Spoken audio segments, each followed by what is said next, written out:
بسم اللہ الرحمن الرحیم قال النبی صلی اللہ علیہ وسلم القرآن حجت لک او علیک۔ حضور اقدس صلی اللہ علیہ وسلم نے ارشاد فرمایا کہ قرآن یا تو تیرے لیے حجت ہوگا یا تیرے خلاف حجت ہوگا۔ کیا مطلب ہے؟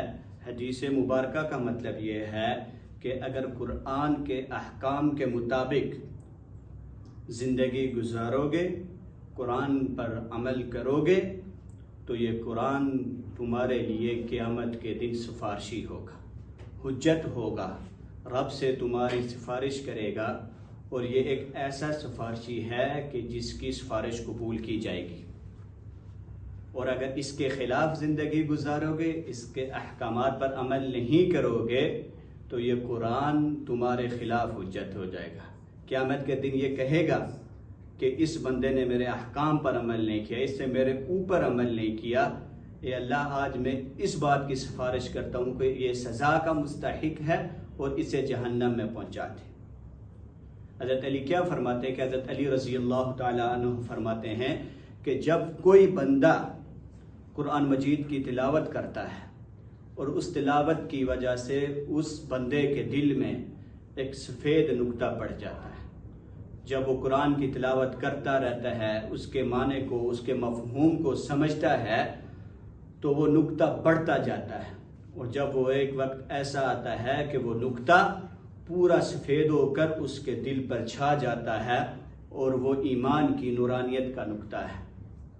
یعنی جب انسان کا ایمان بڑھے گا، قرآن کی وجہ سے انسان کا ایمان بڑھے گا، ایمان کی روشنی اس کے اندر بڑھے گی، اور جب انسان کا دل سفید ہوگا تو اس کے لیے نیکی کرنا آسان ہوگا۔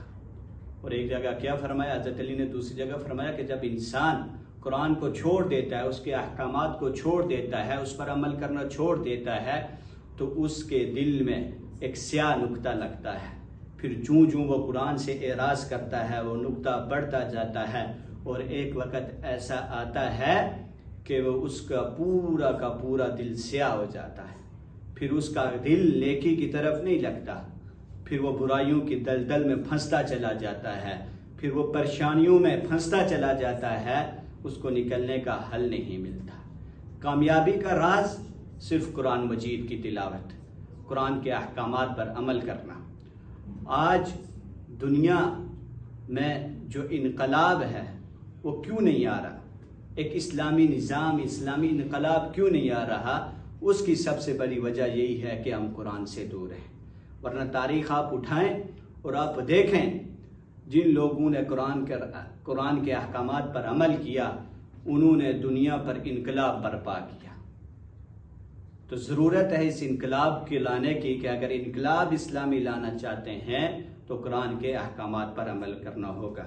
اگر معاشرہ اور اپنی زندگی سکون میں گزارنا چاہتے ہیں تو قرآن کے احکامات پر عمل کرنا ہوگا، قرآن کا پڑھنا ہوگا، قرآن کو سمجھنا ہوگا۔ اس کا پڑھنا بھی عبادت، اس کا دیکھنا بھی عبادت، اس کو چومنا بھی عبادت۔ دعا ہے کہ اللہ رب العزت قرآن کے احکامات کے مطابق زندگی گزارنے کی توفیق عطا فرمائے۔ وما علینا الا البلاغ المبین۔